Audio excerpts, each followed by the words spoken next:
بمجرد التعرف على بعض مواقفه في مسائل الحياة الجدية يصبح المرء أسير سطوة مواقفه الحازمة التي لا تعرف الرمادية ولا المماطلة، كما لا يستطيع المرء أن يتحرر من الأثر الدامع لهذه المواقف الملهبة للتفكير والمنطق والخيال. تجذبك آراؤه ليس فقط لجرأتها بل كذلك لصراحتها وحدتها في آن واحد.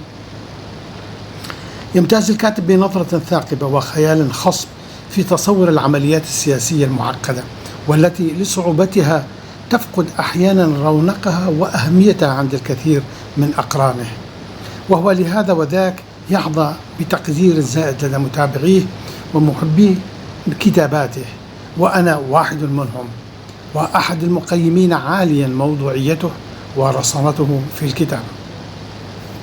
ببضعة أسطر، ولو أن ذلك صعب ولا يوفي بالغرض، لكن كما يقولون للضرورة أحكامها، فأستاذ حازم أخبرني بأن وقته محدود ولنحترم إرادته.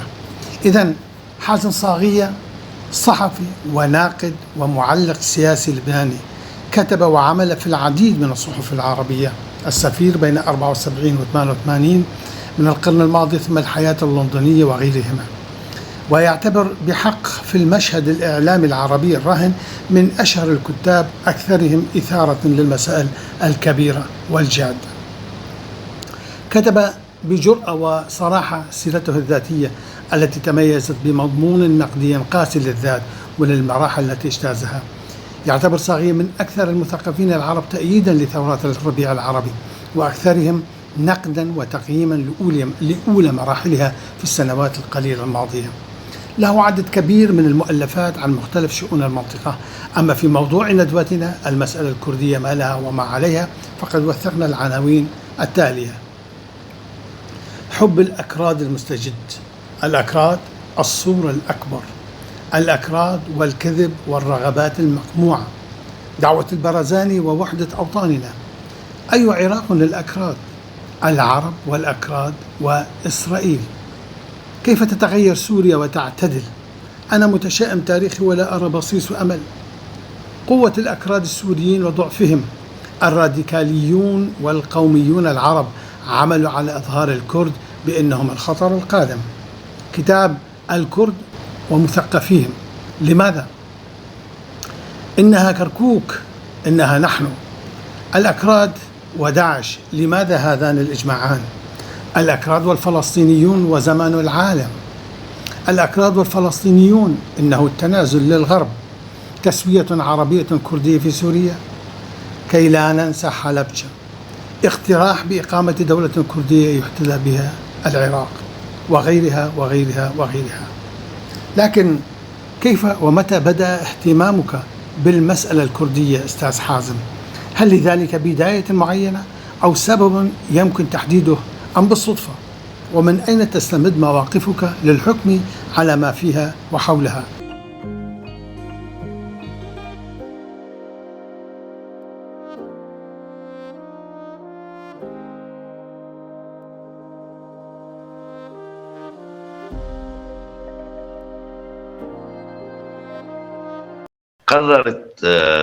قررت دمشق، قررت البعث السوري يرسل قوات إلى العراق لمساندة النظام البعثي آنذاك في قمع الكرد بالشمال. وبتذكر أنه أثار حماسنا أنه كانوا يسموهم الانفصاليين العصاة، فتحمست وقتها لقمع الانفصاليين العصاة. وفيما بعد ظل هالموضوع براسي الحقيقة، ليه بده الجيش السوري يروح على العراق ويشارك الجيش العراقي في قمع جزء من سكان العراق الشرعيين والطبيعيين؟ هذا السؤال ظل موجود إلى أن أنا سياسيا بلشت، يعني تركت الفكر القومي العربي، والحقيقة كانت الماركسية آنذاك وسيلتي لتفهم أكبر لمشكلة الأقليات، وعلى رأسها الأقلية الكردية، وخصوصا أنه صرنا نعرف كان آنذاك نقول كلمة رفاق عراقيين أكراد نلتقي فيهم وحطونا أكثر بجو الشيء اللي عم يحصل. وأكثر وأكثر كل ما كنا نعرف، كنت أنا أعرف وغيري يعرف عن طبيعة والرعب تبع نظام صدام حسين، كان واحد ينتبه أكثر لحجم الألم اللي نازل في أكراد العراق. فإذا بدك هيدي المفاصل الأساسية لصلتي الشخصية ولأني كنت ذات مرة وأنا ابن 12 سنة متحمس لقهر وقمع الأكراد دون ما أعرف شيء عن الموضوع إلا أنه هو أعداء العروبة. لهالسبب يمكن عمل لي شعور أكثر بضرورة التكفير عن الذنب، بأنه يكون أكثر انتباها للحق الكردي. أن الدول العربية ما اكتملت استقلالها أو ما كملت استقلالها، هل برأيك جزئيا هل الاستقلال هذا ناقص، كون أن في رؤية ناقصة غير كاملة لحقوق الأقليات القومية الموجودة في البلدان العربية؟ هل ذلك يكمل خلينا نقول وصفة الاستقلال أو الاعتدال السياسي والنظرة الديمقراطية الشاملة إذا صح التعبير؟ هل تعتبر هاي جزء من الصورة الناقصة؟ هل بحل المسألة القومية ممكن تكتمل الصورة؟ لا، أنا تصوري ما بعرف إذا استقلال ناقص أو استقلال كامل. تصوري إنه الدولة العربية التي نشأت كانت دولة قمعية، كانت دولة غير تعددية، كانت دولة بالغة المركزية. يمكن إذا بتحب، إذا أنا أقرأ بعض ملاحظات كتبتها وربما فيها إجابة على هالسؤال هيدا، يعني وين أصل المشكلة ربما بين العرب وبين الكرد أو بين شعوب الشرق الأوسط عموما. فإذا بتحب منبلش بهالملاحظات بتكون مقدمة للحوار اللاحق. سمعني؟ تفضل. أنا الحقيقة مش راح أدخل بتفاصيل سياسية راهنة، لكن راح حاول ركز بسرعة على ما هو أساسي أكثر في القضية الكردية، والذي لا يزال أساسي برأيي حتى اليوم. عادة يقال أنه الكرد أكبر أقلية في العالم ما عندهم دولة، وهالشيء صحيح، هالشيء طبعا صحيح، لكن ما هو أكثر صحة أنه هن أول ضحايا الدول اللي قامت منذ نهاية الحرب العالمية الأولى، ولا سيما منذ معاهدة لوزان ب 23. هيدا مش لأن دول بالضرورة، بس لأن كانت دول دول مركزية قومية وقائمة على الدمج والصهر. صح. في العراق نعرف كثير منيح منذ قمع انتفاضة محمود الحفيد، بعدين لاحقا مع انقلاب قاسم العسكري، ثم بصورة خاصة مع الدولة البعثية اللي بلغت الذروة القمعية مع الأنفال وحلبجة أيام صدام. بسوريا البعثية أيضا اكتشفنا مع الثورة أنه أعداد هائلة من الكرد محرومة حتى من الجنسية. وهون بالمناسبة برأيي أنه ربما كانت الأمور أحسن لو ما حدا في برهن هالشيء، بل لو ما نشأ الانقلاب العسكري في العالم العربي وفي سوريا والعراق بصورة خاصة، يعني مش الحال، مش الحال بكنا حازم. وين صرنا. عم أقول إنه ربما لو ما نشأ الانقلاب العسكري، دولة فيصل الأول بالعراق كان ممكن تطور باتجاه دولة أكثر تعددية. هذا على الأقل ما حصل، وغلب الانقلاب العسكري والنزوع القومي والدمجي، وترافق هالشيء على صعيد الوعي اللي عمميته الحركات القومية. ترافق لسوء الحظ مع استخدام القضية الفلسطينية لحجب القضية الكردية، واستخدام الحق الفلسطيني لحجب الحق الكردي. وهيدي كانت مسألة رهيبة، لأنه مو بالضرورة الناس يعيشوا على حق واحد وعلى قضية واحدة. يعني ممكن عدد من الحقوق وعدد من القضايا تتعايش. هالشيء ما حصل. كان استخدمت القضية الفلسطينية من قبل القوميين العرب بصورة عامة للقول أنه ما في مظلومية إلا مظلومية واحدة، ولا يجوز أن تنشأ إلى جوارها مظلومية أخرى. لكن أيضا مو بس سوريا والعراق، يعني نحن بنعرف كثير منيح الدولة الأتاتوركية اللي كانت أيضا دولة قمعية وصهرية أكثر يمكن. قام على الانتفاضات الكردية منذ انتفاضة درسيم بأواخر الثلاثينات، بعدين لاحقا سياسات الأرض المحروقة والتهجير والتطهير العرقي. وراحت الأتاتوركية وإجا أردوغان، ولكن إسلامية أردوغان استأنفت بكثير أو قليل السياسات القديمة في تركيا. بإيران الشهنشهية أيضا، ولا سيما منذ سحق جمهورية مهاباد بال46، بعدين فتح الباب للقمع الثقافي لانتهاك حقوق الإنسان على نطاق واسع، وما كان موجود بالعهد الشاهنشاهي دفع إلى الأمام أكثر وأكثر مع الخميني والنظام الإسلامي في إيران.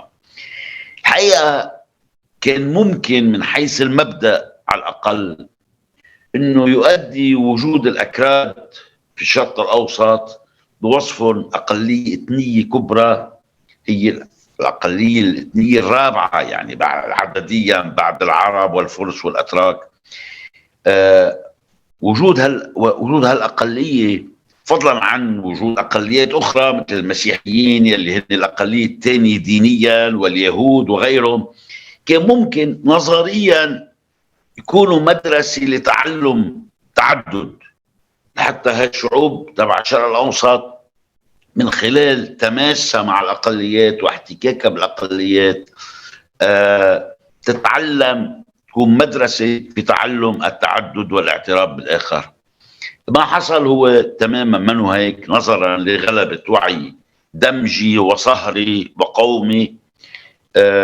ومش بس منه هيك، هيدا اللي حصل هو كان كل إحباط يصيب الأكثريات يرتد، أو كل هزيمة أو كل تردي في وضعها يرتد مزيد من القسوة والعنف ضد الأقليات، وعلى رأسهم الأكراد. واليوم الجديد أننا منلاحظ أنه الوعي القومي ودوله المركزية كلها مأزومة بصورة أو بأخرى.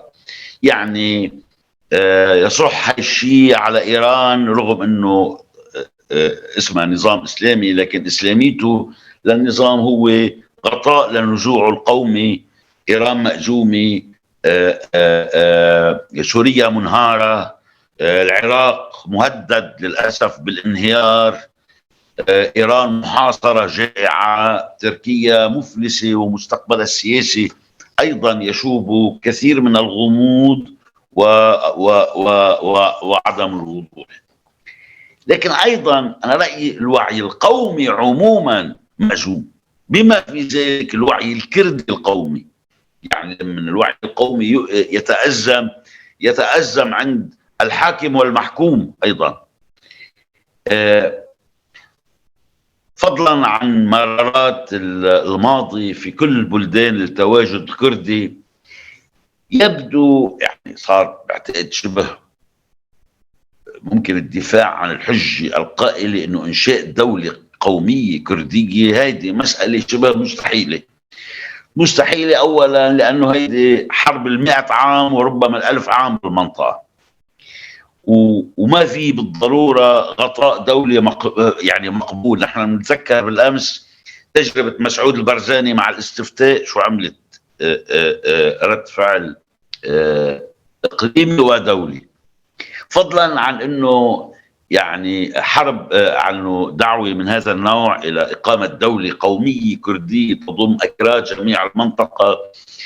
هيدي راح تدمر الى ما لا نهايه ما تبقى من علاقات بين الكرد وباقي الشعوب المجاوره.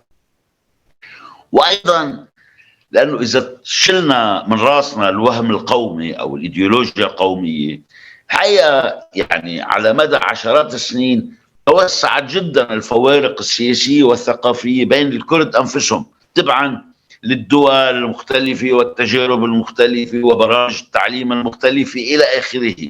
يعني حاليا القول انه الكردي الايراني والكردي السوري او الكردي التركي والكردي ما بقى كثير فينا نحكي عنهم كجسم قومي واحد ممكن ينشئ دولة مشتركة.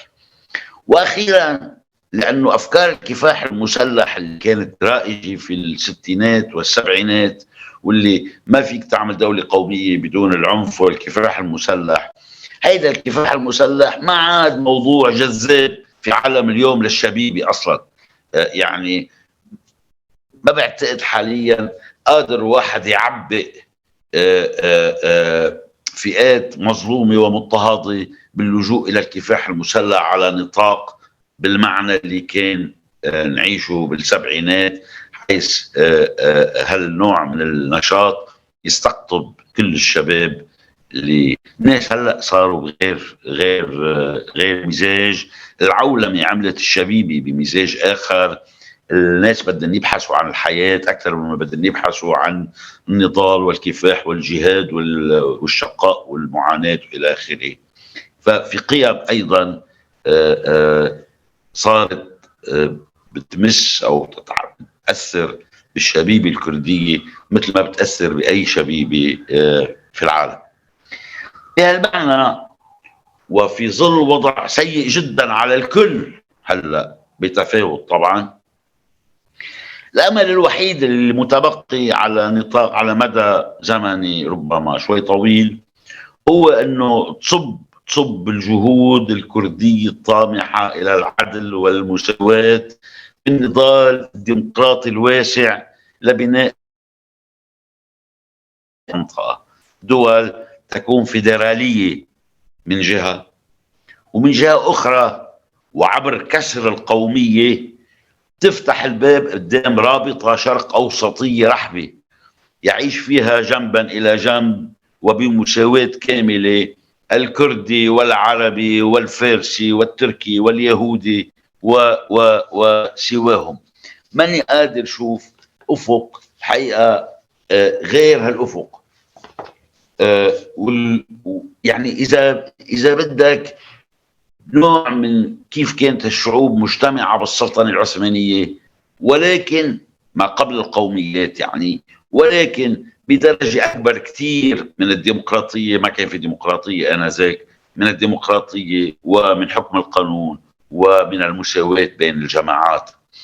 وإذا كتب النجاح لخيار كهذا بعتقد أنه بيقدروا الكرد يساهموا إلى أبعد الحدود في إغناء هذا الشرق الأوسط الديمقراطي الكبير، ليس فقط بفعل غنى تجاربهم المريرة، بل أيضا بسبب تعددهم هم أنفسهم. هم أصلا الكرد شديدي التعدد فيما بينهم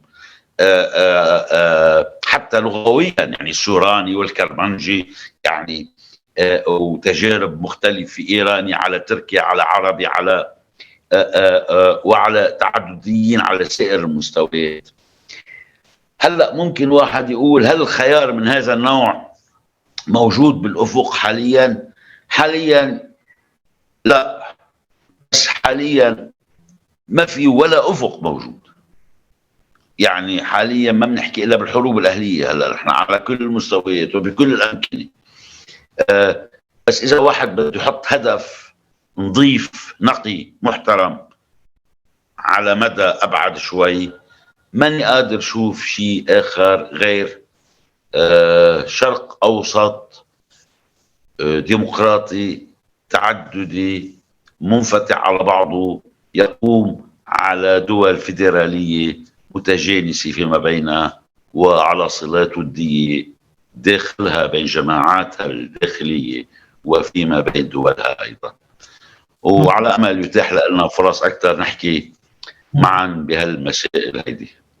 ممتاز. بس شكرا. تقريبا واستمرارا يعني تقريبا لهالموضوع بحد ذاته، جنابك تعرضت بشكل مسهب لتوصيف البعث العراقي والسوري وانتقدتم بحدة، وطبعا اليوم معارضي هذه السياسات العروبية بين قوسين، وانت أيضا دعيت إلى وداع العروبة، هذا بحث آخر طبعا، بس يعني جزئيا يلامس موضوعنا اليوم. يجاوب على بعض الأسئلة الاستراتيجية المطلوب منهم يحددوا موقفهم منها بطريقة أخرى، يغير سلوكه منهم أو يسلك طريق آخر إذا صح التعبير. قادرة لتلبي مثل ما تفضلت أنت هلأ حاليا، هل الشريحة الواسعة من الإمكانيات التعايش المشترك وما إلى آخره، هل المعارضة لماذا وبالأحرى لماذا فشلت؟ لماذا لا تدعو إلى مثل هذه المنصات في المنصات المعروفة المعهودة المنتشرة؟ لماذا لا تطالب وهي التي تعتمد جزئيا الليبرالية والعلمانية والديمقراطية وما إلى ذلك من سياسات؟ برأيك لماذا تفشل اليوم رغم كل هالفترة هاي البعث العراقي والبعث السوري، واليوم المعارضة لهذه الحكومات لهذه الدول أيضا تقع في نفس المطبات؟ العروبة قاسم يعني أنا ما كان بدي أحكي شوي بالحقيقة بالموضوع السياسي الراهن. بدي هلأ خلال الثورة السورية ومسارها ارتكبت أخطاء كبرى وفادحة من الجميع وبحق الجميع. وأحد هذه الأخطاء الكبرى قلة الاكتراث بالمطالب الكردية عند عرب المعارضة، وقلة اكتراث الأكراد بالمقابل بالعرب المجاورين لهم. يعني هيدي خلينا نقول الأفكار والتجارب والممارسات اللي شاهدناها كلها انهزمت. هلا كلها انهزمت. ما فينا، مش يعني لا برهان غليون ولا غيره من رموز المرحلة السابقة هن اللي معول عليهم ينتجوا وعي آخر، وعي ديمقراطي تعددي بديل ممكن يكون هو الوعي اللي عم نحكي عنه كرؤية مستقبلية. عم نحكي هلأ نحن على شباب جدد، شباب طالعين جديد عند كل الجماعات الإثنية، عرب وكرد وغيرهم، وهيدول اللي بدهم ينتجوا هالنوع من البدائل اللي سلفا بدها تكون متخففة من القومية أو لا قومية إذا أمكن. هيدا الرهان اللي مفروض نفكر فيه يعني أساسا. ممتاز. أنا بدي أفتح المجال للأخوة الحاضرين إذا كان عندهم رغبة في المشاركة. في طبعا أنتم تعرفون الإجراءات، بترفعوا إيديكم في عند الرياكشن، بتعملوا رفع رايس هاند حتى نقدر نحن نختار الناس اللي عندهم أسئلة معينة تطرحوها على أساسها. أنا شايف هلا أستاذ جيان بدرخان من دبي. تفضل أستاذ جيان. كونه طرق إلى موضوع القومية عند الأقلية، وقارن بالقومية عند العرب الأكثرية. وهل أنا ما بشوف المقارنة مضبوطة، لأنه الأقلية المضطهدة هي حفاظها على وجودها بيعطي شرعية لهالأقلية، لأنه القوانين الدولية بتجبر أو بتلزم الدول بالحفاظ على وجود الأقلية، والأقلية يوم اللي بتشوف وجودها مهدد هو حق دولي وهو حق شرعي أيضا لهذه الأقلية بالتمسك بقوميتها. يعني التمسك بالقومية من قبل الكرد لا يقارن بالعمل القومي لدى الأكثريات. ما بدي أقول أنا العرب، ممكن الأتراك، الفرس، أو أي دولة أخرى، يعني مو شرط نحكي على جيراننا العرب. فقط ملاحظة يعني ضرورية هي كثير التفريق في هالموضوع هذا. بس أنا بشوف الطرح اللي طرحه أستاذ حازم إيجابي جدا، وهذا هو الطرح الكردي من زمان، أنه نتعايش مع الشعوب اللي موجودين معنا. لذلك بتلاحظ أستاذ حازم غالبية الأحزاب الكردية في سوريا لا تطالب بالانفصال. يعني نحن في سوريا، كون الاضطهاد في سوريا كان يعني نسبيا أقل من الدول الثانية أو أخف. لذلك الأحزاب الكردية في سوريا من ال57 لهلا يعني كان دائما مطالباتهم هي الحصول على حقوقهم ضمن الدولة السورية، لأن الدولة السورية فرضت على الجميع، يعني فرضت على العرب وفرضت على الكرد، يعني وهي حالة قانونية دولية موجودة. يعني تغييرها ليس بقرار مني أو من حضرتك، تغييرها حيكون قرار دولي هذا، ونحن معنا يعني بهالقرار. لذلك نحن متعايشين مع الوضع هذا حاليا، ولنشوف يعني مستقبلا شو راح يصير. المشكلة اللي عم بتصير مثل ما تفضلت حضرتك، انه دائما اتهام الكرد بالانفصاليين لقمعهم. يعني ما في حركة كردية في سوريا طالبت بالانفصال، ودائما كان حكم المحاكم في سوريا، محاكم امن الدولي على الكرد، على المعتقلين الكرد، يسعى الى فصل جزء من الدولة وتم معاقبتهم وفق قانون العقوبات السوري.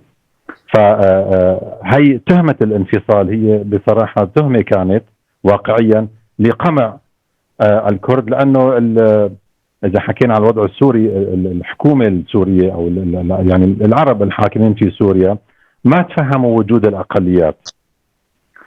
المشكلة نحن عندنا أستاذ حازم أنه المثقف العربي، يعني رأي مثل رأي حضرتك مهم كتير لنا هذا. فكيف حضرتك بتشوف تطور المثقف العربي؟ نحن الحكومات بنعرف مواقفهم منها، بس ليش تطور المثقف العربي لتأييد قضية إنسانية في دولة عربية يعني تماشيه مع هذه القضية الإنسانية بطيء جدا؟ هذا كان سؤالي، وشكرا على وجودك أستاذ حازم. أستاذ حازم عندك تعقيب؟ تفضل. طبعا أنا أستاذ جيان، أنا لم أقارن القومية الكردية بالقومية العربية. أنا قلت القومية بوجهيها، وجه الحاكم ووجه المحكوم، تم تجاوزها. بعرف أنا أن القومية الكردية عندها أعذار أكثر من القومية العربية، بس أنا كمان بعرف أن القومية العربية عندها أعذار أكثر من القومية الأوروبية. هيك كانت هي الحجة أنه نحن العرب مضطهدين والأوروبيين مضطهدين، إذا نحن قومية مبررة. لكن هي الحجة أنا رأيي ظاهريا مقنعة، بس فعليا أي وعي قومي هو وعي كاره للآخر. طبعا الفرق أنه الحاكم أو المضطهد بيقدر يمارس هالكراهية، بيقدر يقمع. المضطهد ما بيقدر لأنه مضطهد. بس بذاته الوعي القومي وعي يحمل بذور التمايز الذي غالبا ما يصل إلى حالة عداء.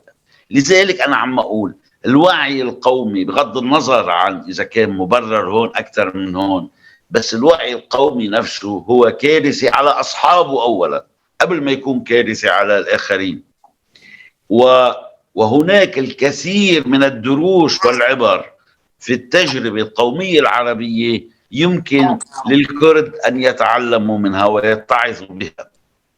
هلا مسألة الانفصال، أنا الحقيقة ما بعتبر الانفصال تهمي. يعني إذا الواحد ما قادر يتفاهم مع جماعات أخرى بالبلد، ما مشكلة الانفصال. واحد ما عابد للأوطان، ما حدا بيعبد الأوطان، وحدة الأوطان. الواحد مع سعادة الشعوب، سعادة البشر، مش وحدة الأوطان. من وحدة الأوطان بتصير مستحيلة، أوكي بينفصل إذا أمكن. أنا اللي عم أقوله المشكلة هي عمليا قد تكون صعبة، ولكن من حيث المبدأ إذا ببلد كبير ببلد صغير ما عندي مشكلة. لبنان إذا بصير 4 لبنانات والناس أسعد بيكون أحسن، هذا الشيء لو ممكن يعني. فهيدا قصة الوحدة، هيدي خراف قومية أخرى، الوحدة والانفصال والكذا. أما مسألة المثقف العربي، تعبير المثقف العربي الحقيقة تعبير فضفاض جدا وواسع جدا جدا جدا. يعني هيدا المثقف العربي ينتمي إلى مجموعة بلدان، مجموعة إيديولوجيات، مجموعة تجارب. توجد خلافات بين مثقف ومثقف. هذا لا يلغي انه في شيء مشترك بين قطاع لا بأس به من المثقفين العرب اللي لا يزالوا متعلقين بالأوهام القومية والعلاقة بالماضي القومي اللي برأيي أنعشته الأنظمة العسكرية والانقلابية. وهي بده يتكافح مثل ما بده يتكافح أي معادل لهم عند الأكراد أو عند الفرس أو عند الأتراك أو عند أي كان. يعني هيدا الشخص يلي بيعتبر حاله هو ناطق بلسان الأمة، هو ناطق بلسان الشعب، هو العارف لمصلحة الشعب، هو المتبني للتاريخ تبع شعبه أو جماعته. هيدا أول شيء خطر على شعبه وعلى جماعته. وهالشيء للأسف موجود كثير بين العرب. شكرا أستاذ حازم. أهلا. شكرا. بالترتيب عنا عبد الله الحلاق. مساء الخير، ومساء الخير حازم أستاذ الصديق. أهلا عبد الله. شكرا حازم على المداخلة. حقيقة أنا ما عندي سؤال وما عندي تعقيب، عندي مداخلة يعني تتعلق بصلب الكلام اللي تفضلت فيه حضرتك. يعني أنا برأيي إنه الأكلاف الباهظة يلي اندفعت بعد عام 2011 وتحديدا في سوريا، والخراب والدمار والاحتراب والاقتتال اللي صار بين الجماعات والمكونات الأهلية السورية، على غير ما يمكن أن يتوقعه الإنسان أو المرء، كان بدال ما أنه هي الاحترابات تحفز الوعي وتحفز التفكير بالأمور المسكوت عنها، تم يعني تسخيف هي النزاعات والتقليل من شأنها، ودائما القفز باتجاه كليشيهات وعناوين يعني تتعلق إما بسوريا الواحدة المتخيلة بشكل غالب، أو بشكل يعني أغلب الكلام عم يكون هيك، الشعب الواحد المتماسك الناصع يعني المنسجم مع نفسه. وهون أنا برأيي في مفارقة جدا يعني مهمة بالثورة السورية، إنه تم كسر جدار الخوف والصمت بمواجهة النظام من جهة، لكن برأيي ومن خلال تجربتي على الأقل ككاتب، وربما في أصدقاء وزملاء بيتقاسموا معي هي التجربة بدرجات مختلفة، تم كسر حاجز الخوف والصمت بمواجهة النظام، لكن من جهة صار في نوع من الترهيب والتخوين والاتهامات الجاهزة لكل من يمكن أن يتحدث أو ينتقد أو يشكك في الإجماعات الوطنية التي كانت سائدة لمدة 50 أو 60 سنة أو 40 سنة من عمر النظام وحتى ما قبل النظام. فأنا برأيي صار في نظام رقابي موازي يتعلق بعدم المساس أو عدم التجاوز أو عدم يعني التطرق للمسألة الإثنية من جهة، باعتبار عم نحكي اليوم عن عرب كرد وكرد بشكل رئيسي، وكمان المسألة الطائفية وعدم الاعتراف فيها وعدم إنكارها. يعني بهذا المعنى أنا بشوف إنه يعني لحد هلق في توابل نظام رقابي عام، وخصوصا على وسائل التواصل الاجتماعي وفي الصحافة ما يكتب بالشكل الاساسي من قبل السوريين. بعرف انك يمكن مش حابب تدخل بهذا الموضوع بشكل مباشر، لكن عم بحكي عن تجربتي انا. يعني حقيقة في شيء يمكن مخيب للأمل من جهة، وبنفس الوقت يبدو حتى طبعا بشاطرك بالتشاؤم اللي تفضلت فيه وحكيت عنه، يعني يبدو هذا رح يصعب الأمور أكثر للمستقبل، رح يخلينا حتى بدنا زمن أطول لحتى بس نقدر نكسر المسكوت عنه بكتاباتنا اليومية وبأحاديثنا، خوفا من اتهامات إما بانفصالية وإما بأقللة وإما يعني كل هي الاتهامات يعني رائجة. أنا خلصت، شكرا. شكرا استاذ عبد الله، شكرا جزيلا. هي مداخله ما يعني مو سؤال، لكن مع ذلك اذا كان عندك تعقيب استاذ حازم معنا هنا، اذا كان في عندك تعقيب. يعني صحيح اللي عم يقوله عبد الله، وهيدا يردنا لفارق فعلي بين ثقافتين، بين ثقافه تنطلق من التعدد والاختلاف وبتقول انه لازم نحط تناقضاتنا على الطاولة ونناقشها، وساعتها ممكن نوصل لدرجة أعلى من التفاهم والتقارب. بس الحياة هي قائمة على التعدد ولازم يكون في تعدد. في ثقافة أخرى بتفترض أنه عيب نحكي بالاختلاف، عيب نحكي بالتناقض، عيب نحكي بالتعدد، نحن واحد وينبغي أن نكبت ونلجم كل علامة من علامات الاختلاف، أو أن نتهم أصحابها بالخيانة والعمالة وإلى آخره. لا، مش صحيح. لازم واحد يقول نحن عنا طوائف مختلفة، عنا أثنيات مختلفة، عنا ثقافات مختلفة، مش نحن كل واحد. وهذا اللي عملته الحقيقة الثقافة القومية. الثقافة القومية هي حجبت الإقرار بخلافات قائمة في العلاقات الاجتماعية. إذا ممكن تفضل أستاذ محمد. تحياتي للجميع.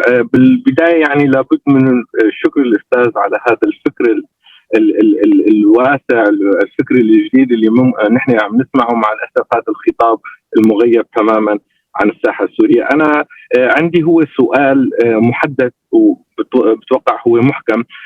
هل الأنظمة الموجودة في مناطق الشرق الأوسط هي أنظمة نابعة أو نتاج طبيعي لثقافة هاي المجتمعات أم لا؟ بأخذ بعين الاعتبار بالقضية اللي نحن عم نحكي فيها اليوم، أنه كل القوميات اللي في الشرق الأوسط أصبحت قوميات متوحشة. يعني القومية العربية والقومية الإيرانية والقومية التركية، حتى النظام التركي اللي هو كان إسلامي يعني تحالف مع القوميين الأتراك. لماذا يطلب من الكردي دائما أنه هو أو يعني يرجع 20 خطوة من يعني من مطالب القومية، في المقابل أنه كل الآخر توحش يعني، والحالة معروفة وموجود واضحة في الساحة. ثانيا اعتراض صغير على فكرة الأقلية. أنا بتصور أنه أي نظام ديمقراطي يحترم نفسه يعني ما راح يكون في موضوع الأقلية والأغلبية بهذا الطرح اللي نحن دائما نحكي فيه بقضية الكرد.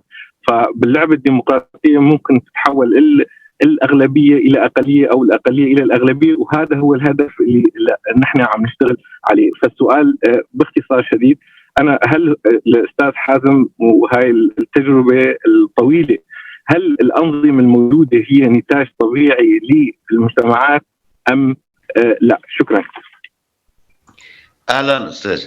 أهلا. رح جاوب أسرع ما يمكن على هالنقاط.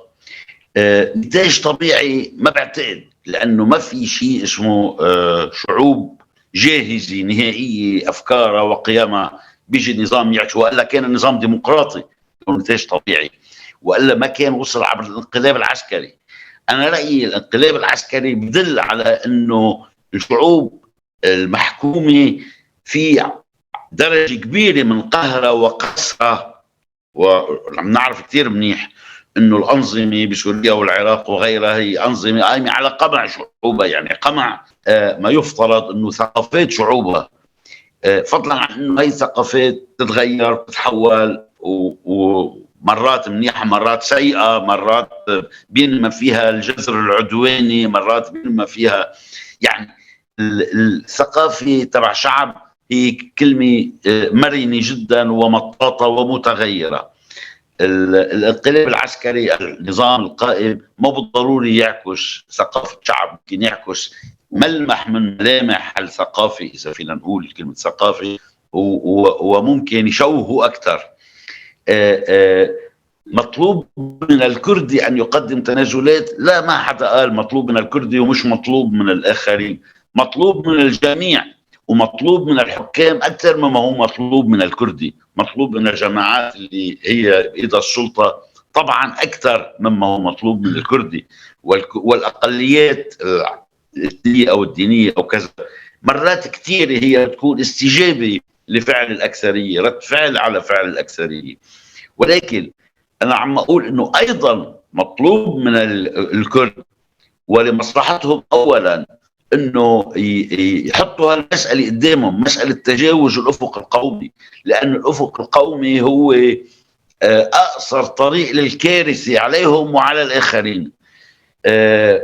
أما مسألة الأكثرية والأقلية، صحيح بالنظام الديمقراطي الذي تعلمن أيضا الأكثرية والأقلية هو مفهومين إيديولوجيين وسياسيين، والأكثرية صحيح مثل ما قلت أستاذ محمد بتصير أقلية في الغد، بس نحن عم نحكي عن أكثريات وأقليات في مجتمعاتنا غير الديمقراطية، ومجتمعاتنا التي لا يزال يغلب فيها الهويات الدينية والطائفية والإثنية. بهذا المعنى في أقليات دينية، المسيحيين، اليهود أقليات دينية، وفي أقليات إثنية، الأكراد، الأشوريين إلى آخره، أقليات إثنية. كلمة أقلية مش عيب، وهذا مشكلة من مشاكل وعينا الديمقراطي. في ناس بيقولوا نحن لسنا أقلية، لك خيم بلا أقلية عدديا، أقلية. نحن طموحنا نوصل ليوم يصير الأكثرية والأقلية مفهومين سياسيين وإيديولوجيين، مش مفاهيم إثنية وطائفية. بس هلأ بالواقع الحالي في أكثرية وفي أقلية للأسف. على كل تحياتي لكم للجميع وللحضور، وأشكركم على هذه الفرصة. يبدو أنا بدي أطرح شغلة، يعني أنه مسيحي الشرق كانوا في البداية كانوا من دعاة الفكر القومي العربي، وهم الذين بدأوا بهذا الفكر حتى مرحلة ما قبل القضية الفلسطينية، وفي المرحلة الفلسطينية والقادة الفلسطينيين تبنوا هذا الوضع. ولكننا لا نرى هؤلاء، وخاصة عندنا في الجزيرة، يدافعون عن حقوق القوميات الأخرى مثل حق القوم، حق أمتنا الكردية. طبعا يريد يقنعنا الأستاذ حازم صاغية أنه هذا وهم قومي، ويبعدنا أنه هذا اسمه وهم قومي، وهو بنفس الوقت لو طرحت عليه حق القضية الفلسطينية بالوقت الحاضر لا اعترف بحقهم، وأجاب أنه يجب أن ندافع عن هذا الحق الفلسطيني العربي وما إلى ذلك. نحن نريد مثقفين أمثال إسماعيل بشكجي في فهمهم لقضيتنا الكردية، ولا يقنعنا حتى أصحاب تيار المواطنة بالوقت الحاضر الذين يتناقشون فيما بينهم بأنهم يجب أن لا نطرح القضية الكردية أو أن نطرح السقف الأعلى وهو الفيدرالية وما إلى ذلك. برأيي نعود إلى الماركسية التي قالت لا يمكن أن يكون هناك شعب حر إن لم يكن لا يعترف بحقوق الشعوب الأخرى. فيجب أن نحرر ذاتنا نحن المثقفين العرب والمثقفين الكرد والمثقفين الترك وغيرهم، أن نحرر ذاتنا كما حرر إسماعيل بشكجي ذاته لكي نعترف بحقوق الشعب الكردي، وهو القومية الأكبر قومية مهضومة الحقوق. ولذلك أقول للأستاذ صاغية يبدو أننا طبعا رغم احترامي لكل طروحاته، ولكن يبدو أننا لم نستطع أن نصل إلى عقل أو فكر ناضج لشرح هذه المسألة من لدنه. شكرا. شكرا. أستاذ حازم، ناخذ واحد آخر ولا بتجاوبوا؟ يعني هو تعليق أكثر شيء.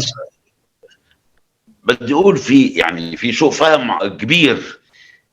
حق تقرير المصير أنا معه لكل العالم، كانوا فلسطينيين أو كرد. يعني ماني بحاجة بعد كل شيء كتبت وقلت اني اقول اني مع حق الاكراد في تقرير مصيرهم، هيدا بديهي. انا اللي عم اقوله ما عاد المعيار لتقرير المصير في زمننا هو القوميه. حاليا القوميه هي سلاح يؤذي صاحبه اليوم.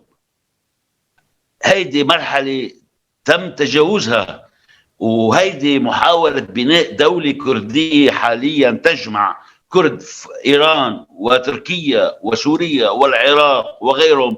هي محاوله مستحيله، مثل محاوله بناء دوله عربيه من المحيط الى الخليج. هيدي الدول حاليا يا عزيزي استاذ محمد، الدول حاليا تكرست، واذا تغيرت اوضاع الدول فهي نحو الاصغر مش نحو الاكبر. انك تفكر ببناء قوميات مثل ما كان بالقرن ال19، الدولة توحيد المانيا وتوحيد ايطاليا، هيدا خلص منذ انتهت الحرب العالميه الاولى وانتهت الامبراطوريات ونشأت الدوله الامه. ما عاد في مجال للتفكير في افق قومي، هيدي صارت مساله بعيده. اما مسيحيي الشرق فما بعرف، ما فهمت شو موضوع مسيحيي الشرق بالموضوع، يعني ما الحقيقه ما فهمت. اقصد بالمفهوم المسيحي الشرق قاموا بدور تحرري في بدايات القرن الحالي، في بدايات القرن الماضي، ولكنهم لم يتطرقوا الى المساله القوميه الكرديه. انحصر نضالهم او شرحهم في القضيه القوميه العربيه. خي شو يعني هذا الموضوع ما بيخصني. انا مسيحي شرق، انا ماني مسيحي اذا عم تقصدني كمسيحي. انا عم بحكي معك من فرد لفرد، مش عم بحكي عن ممثلا لجماعه. ما بيهمني امثل جماعه، وضد اي ارتباط بهذا المعنى، لا بدين ولا بطائفه ولا بقوميه ولا بامي ولا بحدا. انا عم بحكي كفرد، فما لي علاقه بالمسيحيين الشرق اذا كانوا دافعوا او ما دافعوا. طيب شكرا. ابدا لا، هو اسم الي، انا الي، وبدي اسلم على حازم. قال كيفك؟ اهلا بك. اهلا الي، اهلا. طيب انا بس يعني النقاش رايح بمحل انه او بمكان ما عم نغفل انه في تجربتين اليوم للاكراد، نماذج حكم. وحده هي الاداره الذاتيه الموجوده بسوريا وبطبيعه الحال كردستان العراق. وحده يعني الاداره الذاتيه في تحديات كثير ما فينا نعتبرها كثير اسلوب او نموذج حكم انطلاقا من التحديات وتعقيدات المشهد السوري بس، ولكن كردستان فينا شوي نحكي عليها انطلاقا من انه النموذج الموجود فيها، رغم انه عم يصير في انتخابات دائما واعاده انتاج للسلطه، ولكن في كثير ملاحظات على النظام الحكم الموجود، لناحيه الفساد، لناحيه تعاقب عائلتين على الحكم، لناحيه وجود نظام قرابه. بعتقد انت حازم هو هذا عنصر اساسي لتحليلك بالاوضاع بالمشرق العربي.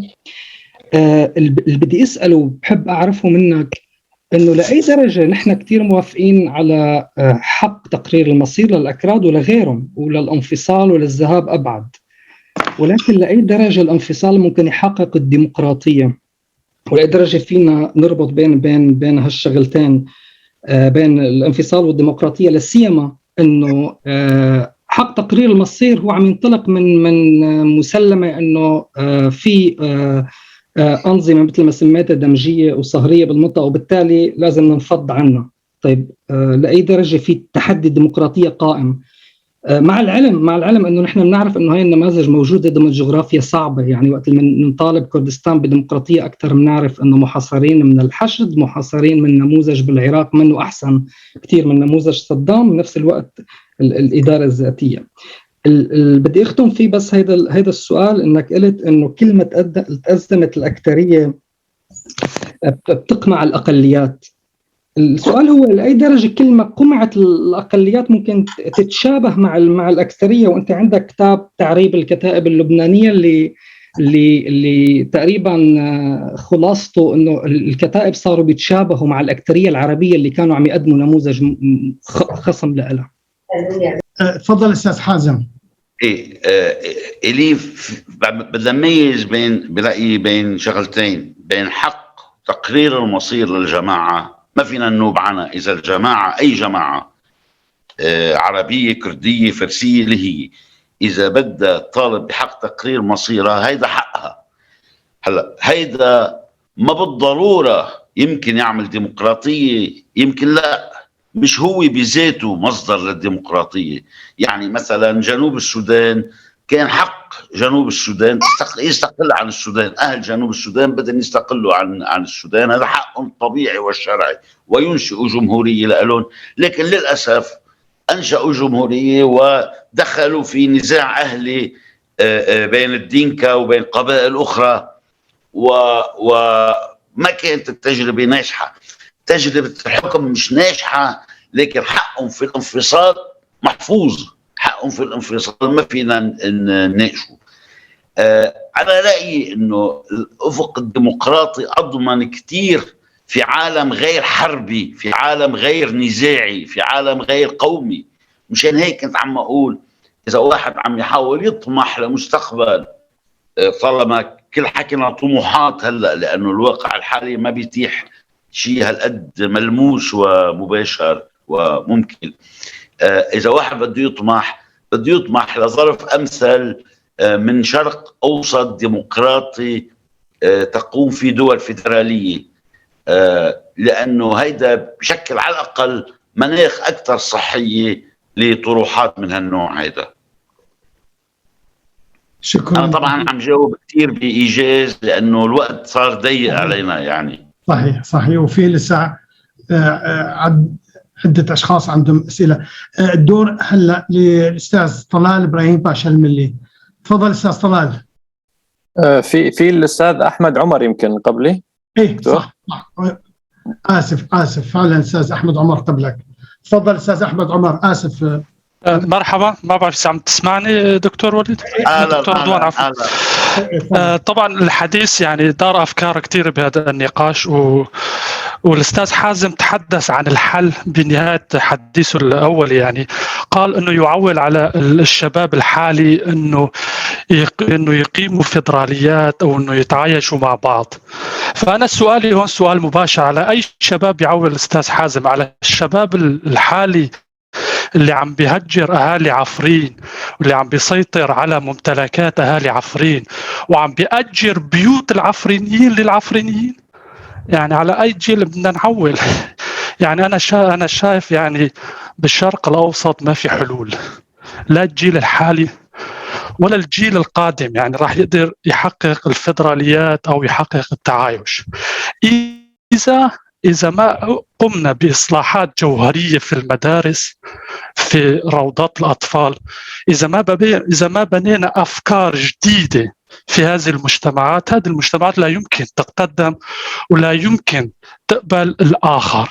يعني عفوا في سوريا، يعني الحرب الأهلية في سوريا المستمرة منذ 11 سنة، لما لقينا الطرف الثاني اللي كان ينادي بالثورة والحرية والديمقراطية، شفناهم اليوم شو عم بيعملوا بعفرين، فشفناهم انه عم بيعملوا نفس الشيء اللي عم بيعمله النظام. ولما ننظر الى الوعي العربي الشاب بتلاقيه بيشتم اتفاقية سايكس بيكو ليل نهار، وهمه الوحيد انه هاي الاتفاقية هيك وهيك وهيك. ولما بيجي المسألة بتعلق بمسألة الأقليات أو بمسألة الكرد وبعدين الكردستان، يعني هي يعني ما أظن أنه في كردي حابب يقوم دولة كردية، فنحن مع قيام كردستان اللي بيضم شعوب أخرى أيضا إلى جانب الكرد. فملاقي المثقف العربي أو بعض المثقف العربي قليل منهم اللي عندهم أفكار تانية، لما بيجي المسألة بيتعلق بقضية أخرى فبتلاقيه بيقدس سايكس بيكو مباشرة. فالسؤال للأستاذ حاسم انه هو فعلا بيلاقي انه الجيل الحالي، الشباب الحالي، شباب الفيسبوك خلينا نسميهم، او شباب المواقع التواصل الاجتماعي خلينا نسميهم، يعني بالشرق الاوسط، هدول فعلا راح يقدروا يأسسوا النواة لنظام حكم مستقبلي لهذه الدول، بحيث انه كل الاقليات تعيش مع بعض، بحيث انه السني يقبل الشيعي والشيعي يقبل السني والمسيحي واليهودي يقبل بالاخر.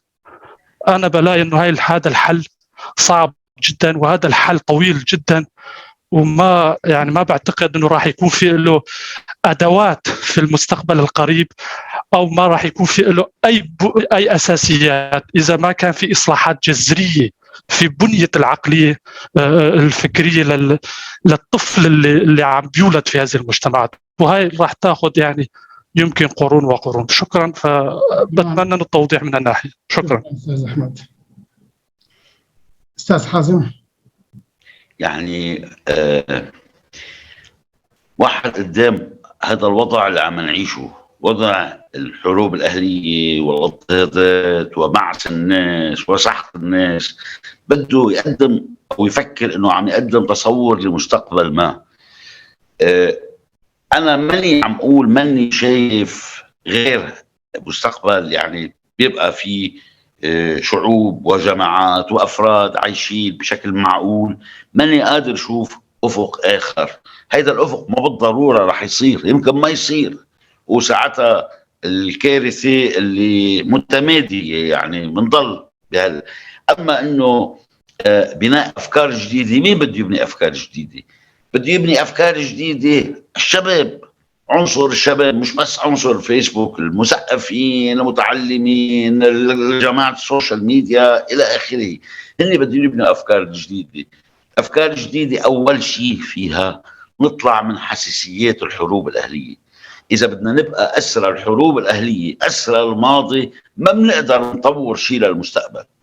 بدنا نطلع من حساسيات الماضي ونبحث، كل جماعة تبحث عن الديمقراطيين والعلمانيين والتعدديين في الجماعات الأخرى، وإلا ما في أمل بشيء إطلاقا. صحيح يمكن ما يمشي الحال، يمكن ما نقدر ننجز شيء، بس ساعة الانتحار الجماعي يعني ماني قادر أشوف شيء ثاني.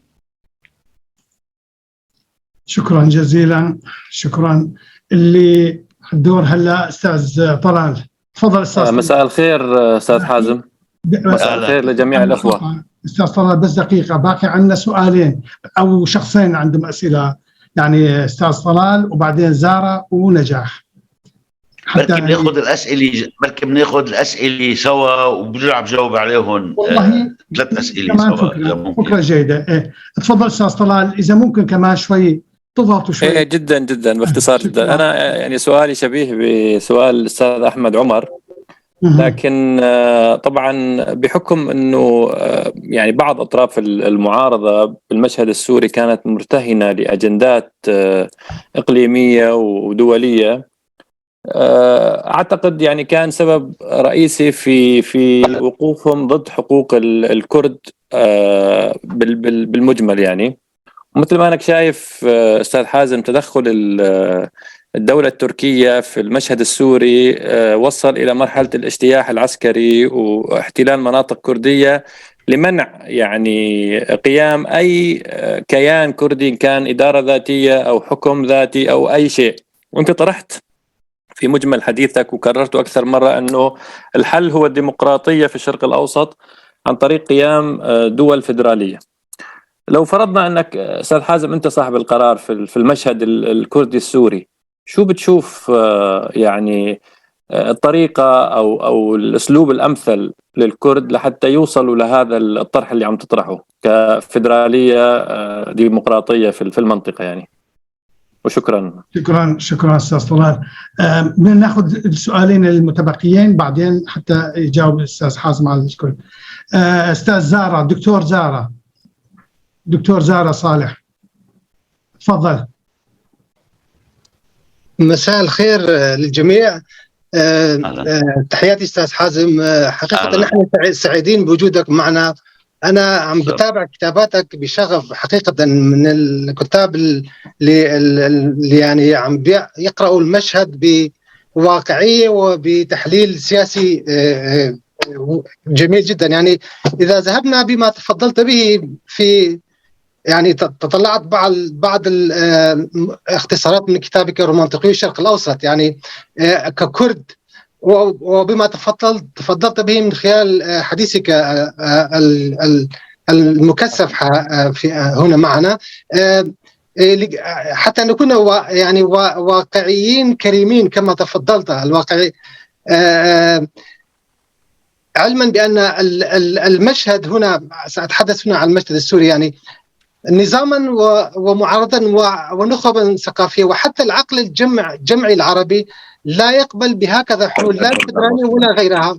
السؤال هنا إذا أخذنا مقاربة وفق تصوراتك الاستراتيجية المستقبلية حول منطقة الشرق الأوسط وفي سوريا تحديدا حول الفدراليات، هل ومقاربتها بالواقع اللبناني، هل هناك إمكانية بحكم أن هؤلاء يرفضون أي شراكة أو أشكال فدرالية مع الكرد، هل فقط الحل يبقى بفرض الحل عبر أطراف دولية كما حدث في لبنان، يعني الديمقراطية التوافقية أو نظام المحاصصة أو طائف لبنان؟ هل برأيك هنا يمكن هذا ممكن في سوريا أيضا؟ وشكرا وعلى الإطالة، تحياتي. شكرا. الأستاذة نجاح هيفو، تفضلي. مساء الخير. مساء الخير أستاذ حازم. الموسوعة الأكثر الله يخليك تسلمي. الله يسلمك. الموسوعة الأكثر جمالا التي تجبرك على القراءة. سؤالي أين هم الكرد في رومانطيقيو المشرق العربي؟ هل هم فقط من كانوا تحت حكم الرومانطيقيون أم إنهم كانوا جزء من هذه السلطة أيضا؟ حلو، سؤال مختصر مفيد. بدنا ناخذ سؤال آخر كمان أستاذ حازم، أو بالأحرى راح يكون السؤال الأخير. عبدو حبش. أستاذ عبدو تفضل. شكرا أستاذ رضوان، وشكرا جزيلا للأستاذ حازم. بصراحة كان ندوة مثمرة جدا، ولكن سؤالي للأستاذ حازم بحسب المنظور وقراءته الوضع السوري، يعني ما هو الحل بمنظور أستاذ حازم بمستقبل سوريا، وكيف يشوف يعني النظام، يعني بحب يكون نظام مثلا لا مركزي، نظام مركزي من اتحاد فيدرالي، وبالأخص بالنسبة للقضية الكردية، كيف منظور أستاذ حازم؟ وشكرا. شكرا. نحن هلا كملنا الأسئلة اللي رافعين أيديهم، طبعا انتهت شو اسمه الأسئلة. المايك عندك أستاذ حازم. طيب أنا رح أجاوب على الأسئلة بما أمكن من تكثيف وإيجاز. يعني بتصور ما في مهرب من إنه العمل على تطوير وعي ديمقراطي بين جماعات المنطقة وشعوبها. هلا واحد بيجي بيقول هيدا صعب، صحيح صعب، بس هيدا أقل صعوبة من توحيد الكرد أو توحيد العرب أو توحيد ما بعرف شو. هيدا ما في شيء إلا صعب. نحن حاليا كلنا جميعا تحت الأرض، يعني وما في شيء واضح إطلاقا إنه متاح وواعد وفي أمل لأي من شعوب المنطقة. إذا بنقدر نطلع لسوية الأرض بأنه نطرح أفق، نطرح تصور، على الأقل تصور نظري مبدئي، ما بعرف مين بيحققه وما بعرف إمتى بيتحقق، بس نحن علينا كناس معنيين بالثقافة بالكتابة بالقراءة يكون عندنا تصورنا لمستقبل المنطقة، مستقبل شعوبنا ومستقبل المنطقة. بهذا المعنى أنا ما فيني أشوف إلا أنظمة فيدرالية ضمن شرق أوسط ديمقراطي رحب. طبعا الحكي يعني بيجي قال إنه بس ما هي تركيا هيك، ما عم بحكي عن النظام التركي الحالي، عم بحكي عن أفق ما بعد هذه الأنظمة. الفيدرالية بده يناضل أيضا الواحد مشان يجعل الفيدرالية ممكنة، مش بس بسوريا أو أيضا بلبنان، في كل مكان، لأنه مجرد فكرة الفيدرالية تصطدم صدام رأسي مع مجموع الأفكار التي تراكمت في رؤوس القطاعات العريضة من شعوبنا، انه هيدا تقسيم وتجزئة، انه هيدا مشروع اسرائيلي اخر، انه هيدا اضعاف للامه بسوريا. النظام البعثي بيقول وهن الامه، ما بعرف شو، وهن الحاله القوميه او الى اخره. مجرد طرح الفيدراليه هو اعلان حرب على الوعي القومي، على الوعي الدمجي الصهري اللي بده يمنع الاعتراف بالاختلافات وبالجماعات. رومانتقيو المشرق العربي الحقيقه حكى بصوره اساسيه عن اثر الانقلابات العسكريه والانظمه التي نشات عن الانقلابات العسكريه في المنطقه، وقال انه نحن بهالمنطقه عم نواجه نظام الانقلاب العسكري والحرب الاهليه. وبهذا المعنى الكرد يحضرون بالكتاب كانوا كرد تركيا او كرد سوريا والعراق، أو يمكن في حكي عن كرد العراق اكثر، لانه كرد العراق كان دور اكبر بالتعرض للقهر من سوريا. سوريا اصلا ما حضروا الا مؤخرا على المسرح السياسي العام، بس بكل الحالات الكرد بيحضروا كضحايا، كانوا اتراك او سوريين او عراقيين. مستقبل سوريا بعتقد للاسف الشديد سوريا الحاليه ما لها مستقبل، وربما المنطقه كلها بشكلها الحالي ما لها مستقبل. وللاسف مش شعوب سوريا والمنطقه هي اللي راح تصنع البدائل في الظرف الراهن. لذلك أنا عم بقول إنه إذا سوريا جزأت بشكل أو بآخر أو تكرست الوقائع الاحتلالية لها، ما شاء الله صار في عدد من الاحتلالات الأجنبية كبير بسوريا، فهذا من هو الأفق الواحد بيطمح له. واحد بيطمح لأفق تصنع شعوب سوريا وشعوب العراق وشعوب لبنان، شعوب المنطقة كلها، وما في أفق غير برأيي، يمكن أنا غلطان بس بتقديري ما في أفق غير اللي كنا عم نحكي عنه. وأنا شكركم جزيل الشكر، ألف شكر، وعلى أمل يصير فرصة لقاء آخر أوسع. احنا لنتشكرك جدا جدا، لكن قبل ما نختم استاذ حازم، اذا كان في مجال دقيقتين فقط لا غير، في الشيخ الامير ابراهيم باشا الملي، احد شيوخنا الكبار، احد الشخصيات الاجتماعيه المعروفه في الجزيره، في عنده بده يطرح السؤال، اذا في مجال ناخذه كمان، هو اخر واحد. مساء الخير أخ حازم. مساء الخير، أهلا وسهلا. مساء الخير للشباب وعلى هالفرصة القيمة. طبعا أنا بدي أختصر قدر المستطاع. أستاذ حازم، أنت عارف أنه الدولة السورية شكلت صار عمرها تقريبا 100 سنة بعد تفكك السلطة العثمانية.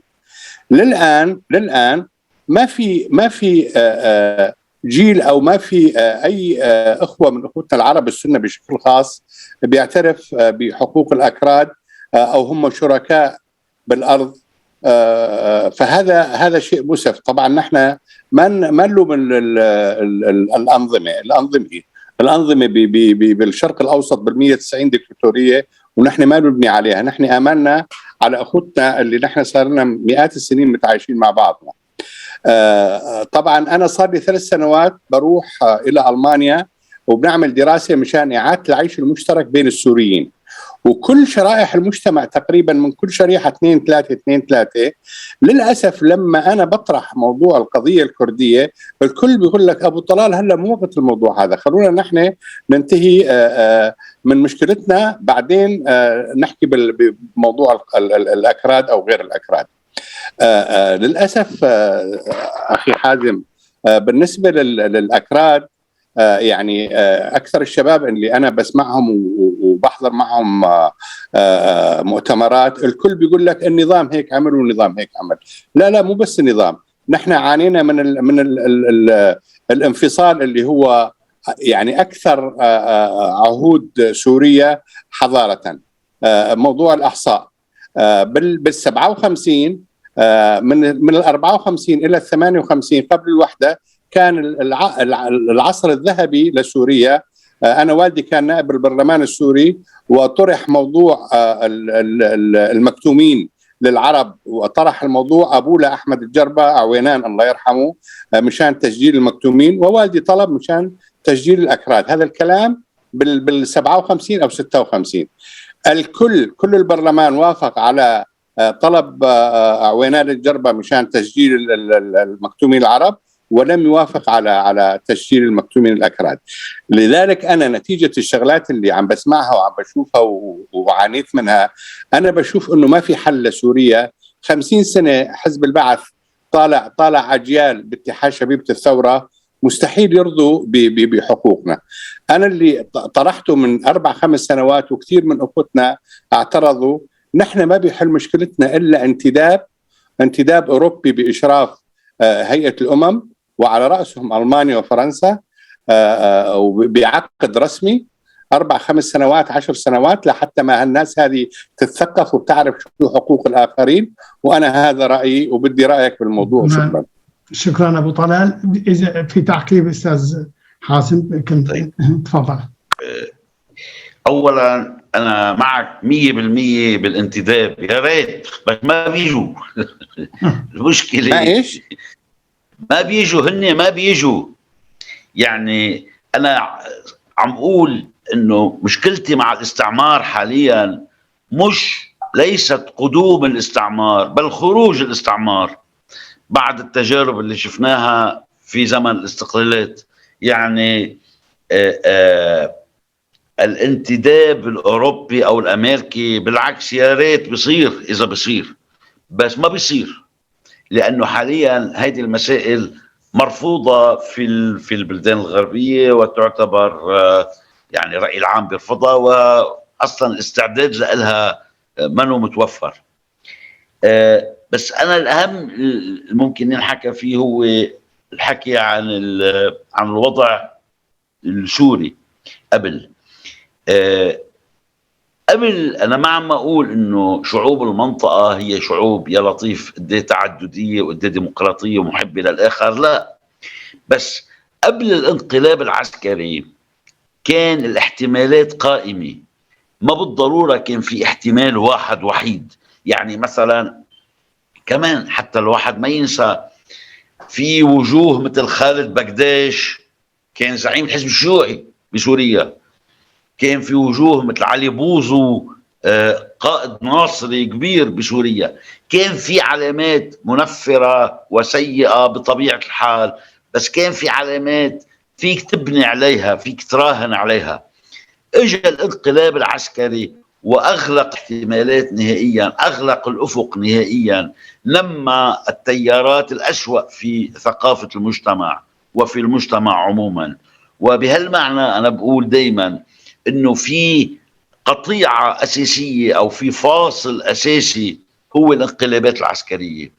قبل الانقلابات العسكرية في العراق او في سوريا لم تكن الامور ممتازة، لكن كان هناك احتمال بالتغيير. بعد الانقلابات العسكرية تسكر هالشيء وصار نحن صرنا قدام احتمالين لا غير، واحيانا مع بعض، الاستبداد العسكري والحرب الأهلية. وهيدي حالتنا اليوم اللي على أمل نطلع منها ذات يوم إذا عرفنا نطلع. وشكرا. ألف شكر.